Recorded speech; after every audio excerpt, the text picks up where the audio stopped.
አሁን የምንገኘው በአዲስ አበባ ከተማ አስተዳደር የግንባታ ፍቃድና ቁጥጥር ባለስልጣን ቢሮ ውስጥ ነው። ይህ ቢሮ እንግዲህ ከዛሬ 6 ወር በፊት በአዲስ ሚዲያ ኔትወርክ ብቻ በሚቀርበው በአገልጋዩ ዝግጅታችን ላይ ቀርቦ አገልግሎት አሰጣጡ ምን ይመስላል የሚለውን ተመልክተን ነበር። ከዛሬ 6 ወር ቆይታ በኋላ ደግሞ ተመልሰን መተን አገልግሎት አሰጣጡ ምን መሻሻሎች አሉት የሚለውን ለመጠየቅ ዳግም ፍተሻ ለማድረግ ተገኝተናል። አብረን እንግባ።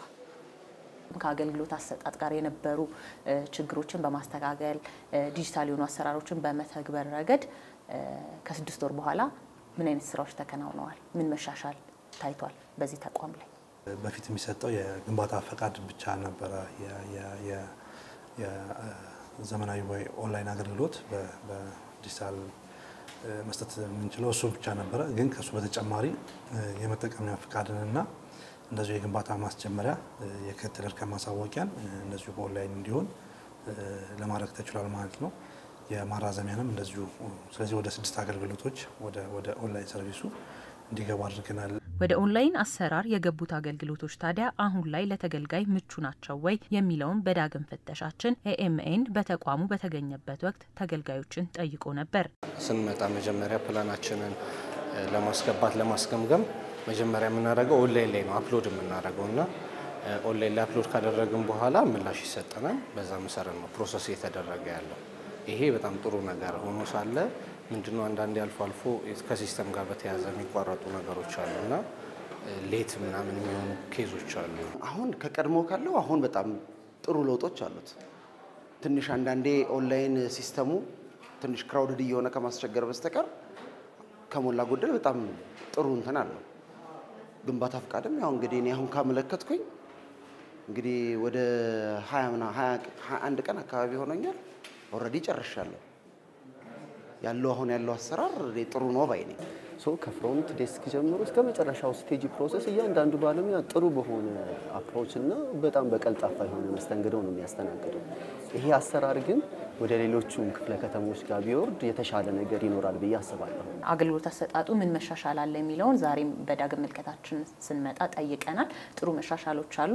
ያው ኦንላይን ላይ ያው ወጣ ገባ የማለት ነገሮች አሉ። እንደዚሁም ደግሞ እዚህ ማዕከል ላይ ያሉ አገልግሎቶች ወደ ታች ሲወርዱም ይሄ አደረጃጀት መቀጠል አለበት። ታች ክፍለ ከተማ ላይ ያሰራር ወጣ ገባዎች አሉ የሚሉ ሀሳቦችን ወስደናል። እነዚህ አሰራሮች ወደ ማዕከል ያሉትን አሰራሮች ወደ ታች አውርዶ ከመስራት አንፃርስ ምን እየሰራችሁ? ባለፈው አመት ላይ የተወሰኑ ክፍተቶች ነበሩ። በተለይ ሁሉም ክፍለ ከተማና ወረዳዎች ላይ ይህንን የአገልግሎት አሰጣጡን ለማሻሻል የተጠቀምነውን ሲስተምና ኦንላይን አገልግሎት ተግባራዊ ማድረግ ላይ ክፍተቶች ነበሩ።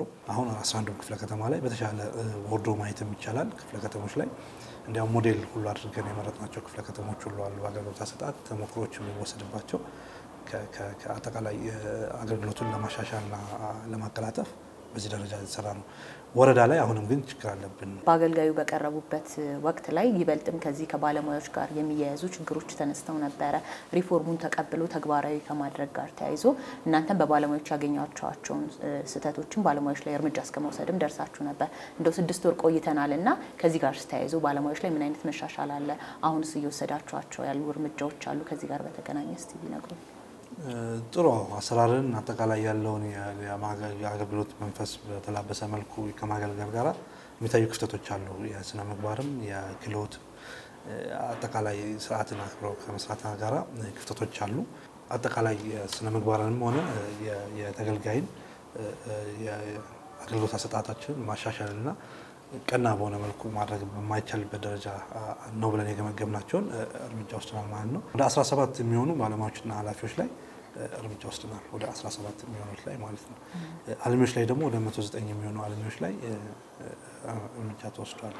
በከተማዋ ከ10 ወለል በላይ የሆኑ ህንጻዎች ግንባታ በከተማዋ የግንባታ ፍቃድና ቁጥጥር ባለስልጣን አማካኝነት ቁጥጥር የሚደረግባቸው ቢሆንም ህንጻዎች ተገንብተው ሳያልቁ ረጅም እድሜ ያስቆጥራሉ። ይህን ጉዳይ አገልጋይ ተመልክቶ ነበር።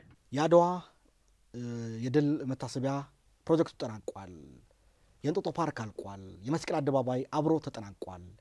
ከዛ በፊት የተጀመሩ በጣም በርካታ ህንጻዎች ግን እዚህ ከተማ ላይ ጠቅላይ ሚኒስትሩ ጭምር በየመድረኩ ሲናገሩት የነበረው ረጅም ጊዜ ያስቆጠሩ ግንባታቸው ያልተጠናቀቁትን ፈትሻችሁ እርምጃ ወሰዱና እንዲያጠናቁ አድርጉ የሚል ነገር አንስተው ነበር። በርካታ ህንጻዎች ግን ዛሬም ድረስ እዚህ ከተማ ላይ ረጅም ጊዜ ወስደው ማጠናቀቅ ያልቻሉ ሁኔታዎች አሉና ለምንድን ነው የማይጠናቀቁት? አጠቃላይ አሁን ካልካቸው ከአድዋ ዙሪያም ሆነ ከኮሪደር ልማቱ ጋርም ሆነ አጠቃላይ የቆሙ ህንፃዎችን ምክንያታቸውም እየጠየቅን ግንባታችሁ ጊዜ አልፏል፣ ከዚህ በኋላ መንቀሳቀስ አትችሉም፣ መስራት አትችሉም፣ ቅጣት አለባችሁ፣ አቁሙ፣ እንደዚህ አድርጉ እያልን በደረስንበት ልክ እርምጃ እንወስዳለን ማለት ነው። የእነዚህ ህንፃዎች ጉዳይስ ምን ደረሰ? ምን አይነት ሂደቶች ሄዳቸዋል? ይበልጥም አገልጋዩ ከቀረቡ በኋላ እንደው የተካሄደባቸው ቦታዎች ካሉና የታዩ ነገሮች ካሉ በተለይ ከማህበራት ጋር በሺዎች የሚቆጠሩ ናቸው። ወደ 3000 እና ከዛ በላይ ያላነሰ በየክፍለ ከተማው አቃቂያው 3000 አለ። ንፋስ ስልክ ላይ እንደዚሁ 2000 ምናምን አለ። ሌሎች እንደዚሁ የግለሰብና የተቋማት ህንፃዎች አሉ እንዳልሽው የቆሙ።